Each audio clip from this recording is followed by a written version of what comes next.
Hi, my name is Tabitha Ochtera. I am the Electronic Resources Librarian.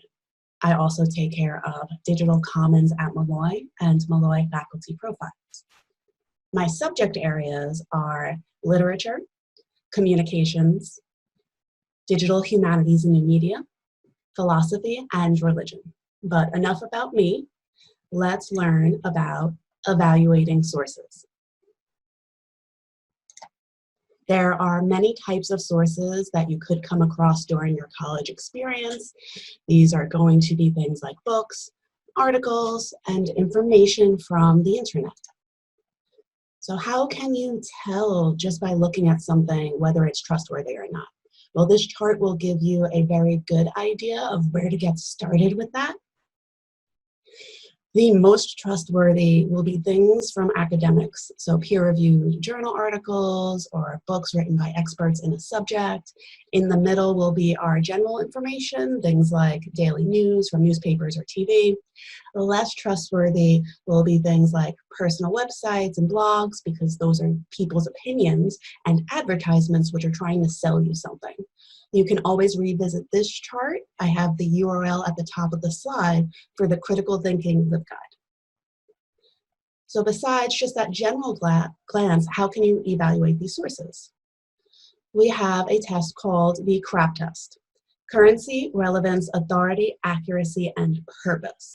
And the more of these that you can check off, the more likely the source you are looking at is high quality. Currency is when. When was it published? When was it put on the internet? When was the video created? Do you need current information, or are you doing a historical report? When looking at a website, you always want to check for a date when it was last updated, and make sure that all the links work.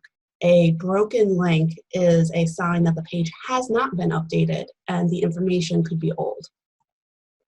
Relevance is the thing that you are looking at. Is it related to your topic? Does it answer your research question? Who is the intended audience? So was it written for an academic, a scholarly person, an expert in their field, or was it written for somebody in elementary school? The audience does matter when you're looking at the information. Authority is who. Who is the author? Who is the publisher? Specifically for the author, you want to make sure they are actually an expert in that field. A lot of fields have doctor as a title, but a doctor who specializes in cardiovascular health is going to be very different than a doctor who specializes in philosophy. So make sure that the author actually knows what they are talking about in that subject area. On a website, you want to look for contact information, the domain extension, so remember .org, .gov, .edu. Do they link to other works? Is there a list of references?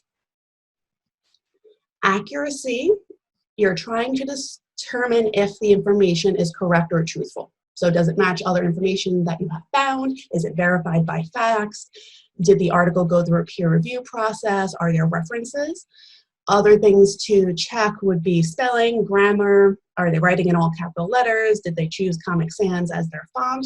All of those mechanical aspects will also help you determine whether or not the information is truthful or accurate. And lastly, purpose. Why is this information here? Is it to inform you, entertain, persuade you, sell you something? And why did the author create it? Is it based on a fact or opinion? Is it objective or biased? You always want to check and just ask yourself, why is this information here?